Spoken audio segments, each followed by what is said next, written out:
Okay, in this video I am going to describe the spleen. So spleen is the lymphatic organ. It helps in the filtration of the blood during the fetal life.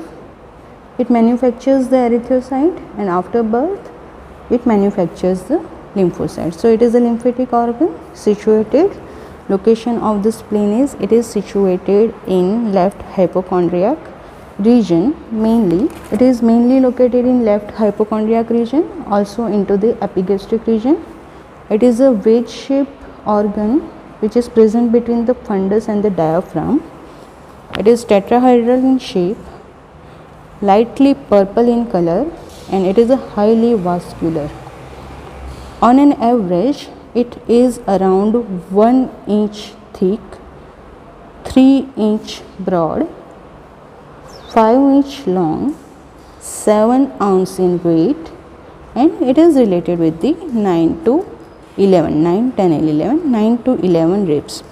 So 1 inch thick, 3 inch broad, 5 inch long, 7 ounce weight, related with the 9 to 11 ribs.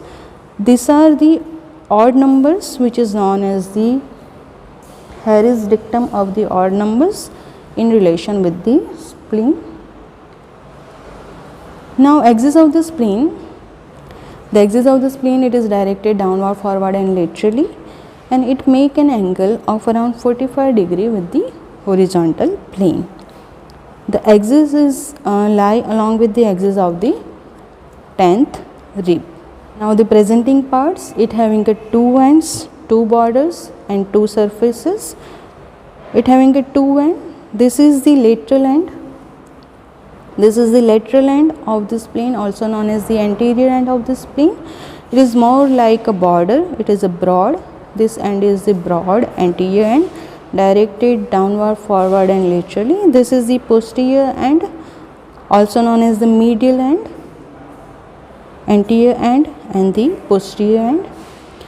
This is the superior border of the spleen, and it having the notches on its anterior part, and this notch determines the lobulated origin of the spleen. Spleen is developed from the multiple lobules.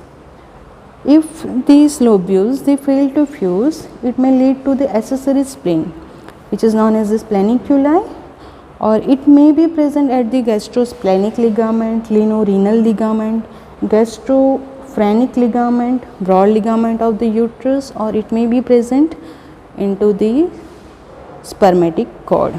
Now this is the inferior border, and sometimes inferior border also having a notch. One another border is present, is this one is the intermediate border, and just above the intermediate border there is a hilum of the spleen is present. 2 surfaces. This surface where the hilum is present, it is known as the visceral surface, and this surface which is convex, it is a diaphragmatic surface. So the parts are 2 ends, lateral end, also known as the anterior end, broad, which is a broad and more like a border. This is the posterior end, also known as the medial end. This is the superior border, which having a notch in its anterior side, and inferior border, sometimes it may having a notch. Intermediate border, this one, and just above the intermediate border there is a hilum of the spleen is present. Surfaces where the hilum is present, this surface is known as the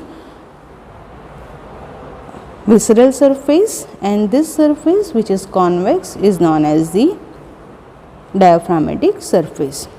Now the spleen has 2 angles. This angle present between the anterior end and the superior end, this angle is known as the anterobasal angle of the spleen. This angle is also known as the clinical angle of the spleen, because when there is a splenomegaly, this angle is first to palpate. That's why this angle is known as the clinical angle of the spleen. Another angle is this one between the inferior border and anterior end. This angle is known as the posterobasal angle. Okay, so 2 angles, anterobasal angle and posterobasal angle. Anterobasal angle, also known as the clinical angle of the spleen. Now let us see the relation. First of all, see the relation on the posterior side or diaphragmatic surface. So from within outward, spleen is related with the diaphragm.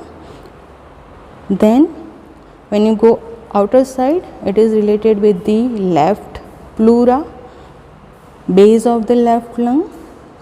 On the lower side, it is related with the costophrenic angle or costodiaphragmatic recess of the pleura, and on the outer side it is related with the 9, 10 and 11 rib along with its intercostal space. So these are the posterior relation. Visceral relation.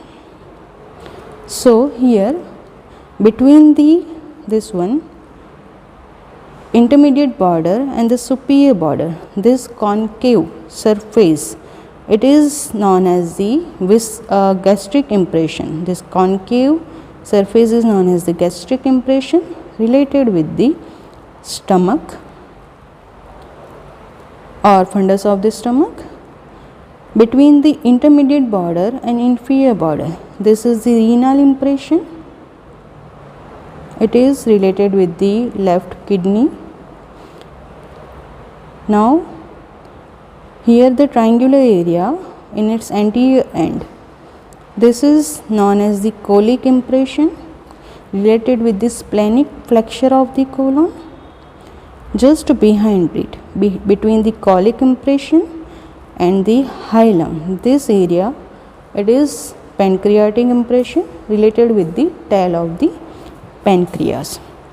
So visceral surface having a gastric impression, renal impression, colic impression and pancreatic impression. Now the structures at the hilum of the spleen. Here hilum of the spleen, it is related with the splenic artery, splenic vein and lymphatics, and also the tail of the pancreas. So structures of the hilum are splenic artery, splenic vein and the lymphatics. Now the peritoneal relation of the spleen. So spleen basically having a 4 ligaments which are the peritoneal folds. All of them are peritoneal folds. One ligament is extend from the spleen to the stomach. It is known as the gastrosplenic ligament. Gastrosplenic ligament, and it contains short gastric artery and left gastroepiploic vessels. Another ligament is related with the spleen and kidney. Between the spleen and kidney, it is known as the lienorenal ligament, and it contains splenic vessels, nerves, lymphatics and tail of the pancreas. So the lienorenal ligament located over here, gastrosplenic is located over here. Now these two ligaments, gastrosplenic and lienorenal, these two ligaments are also known as the pedicle of the spleen. The third ligament is the phrenicosplenic ligament. So it extends from the hilum of the spleen to the diaphragm, phrenicosplenic. It is also known as the lienophrenic ligament. It suspends the spleen from the above, hence it is also called as the suspensory ligament of the spleen. Another ligament is here. It is not attached with the spleen, but it gives support to the spleen from the below, phrenicocolic ligament. It extends from the diaphragm to the splenic flexure of the colon, phrenicocolic ligament, located below, just below the spleen, and it holds the spleen in its position. So it is also known as the sustentaculum lenis. So 4 ligament, gastrosplenic, lienorenal. These two are also known as the pedicle of the spleen. Then the phrenicosplenic ligament and the phrenicocolic ligament. Phrenicosplenic is known as the suspensory ligament of the spleen, and phrenicocolic ligament is known as the sustentaculum lenis.